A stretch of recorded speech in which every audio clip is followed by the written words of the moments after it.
Hi friends, உங்களை தாங்கி இன்றைக்கு ஒரு ஆரோக்கியமான பதிவு என்றுதான் நான் நினைக்கிறேன்.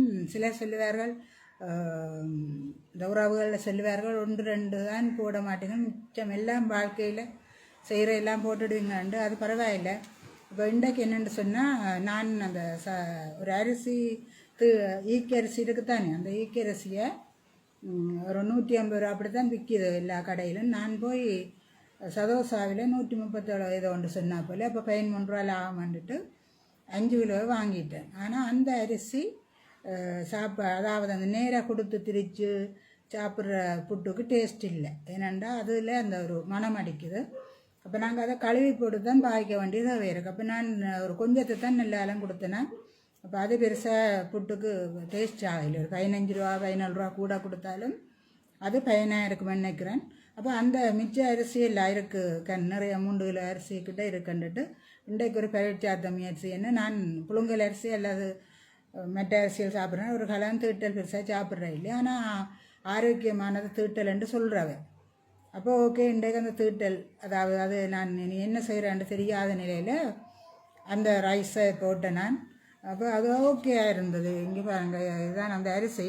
இந்த அரிசியோட இன்னொரு ஸ்பெஷாலிட்டி என்ன இருக்குன்னு சொன்னால் தெரியும். இது ஒரு அரைச்ச குழம்பு. அரைச்ச குழம்பு உங்களுக்கு தெரியும், அதுவும் ஒரு ஆரோக்கியமானது.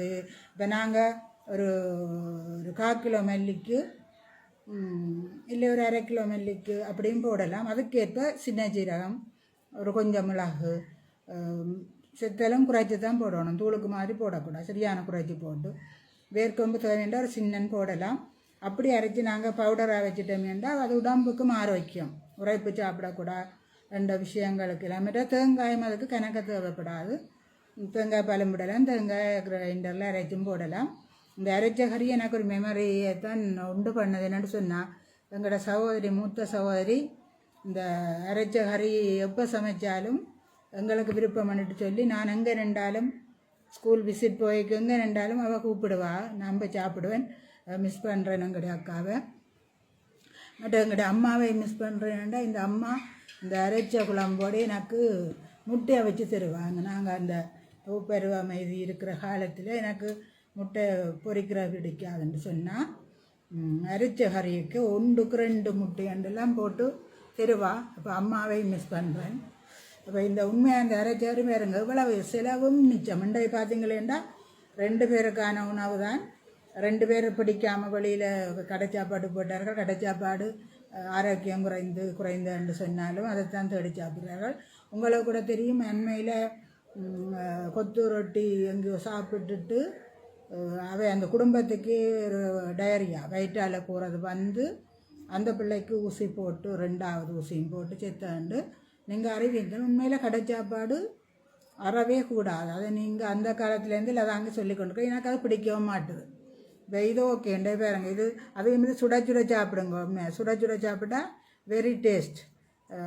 அதோட சூடை தான் வச்சேன் நான். இருந்த சூடையில் ஒரு குழம்பு, சூடை பொரியல். அப்போ இதுவும் சூடை சிக்கனம். அதுவும் இப்போது உங்களுக்கு நான் சொன்னேன், கடற்கரையில் போய் ஆடி பாடினானு அந்த டைம் வாங்கின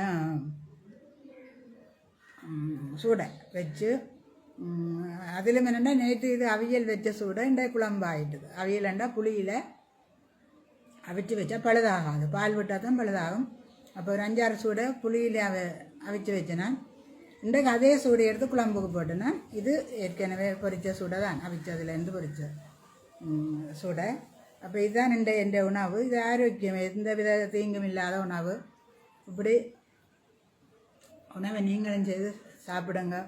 இது ஒரு லதாங்கின்ற இன்றைய பதிவு. என்னுடைய சகோதரி அம்மாவே எல்லாம் ஒரு நினைவூட்டிய பதிவுன்னு நினைக்கிறேன். Okay, thank you. ஃபாலோ பண்ணுங்க.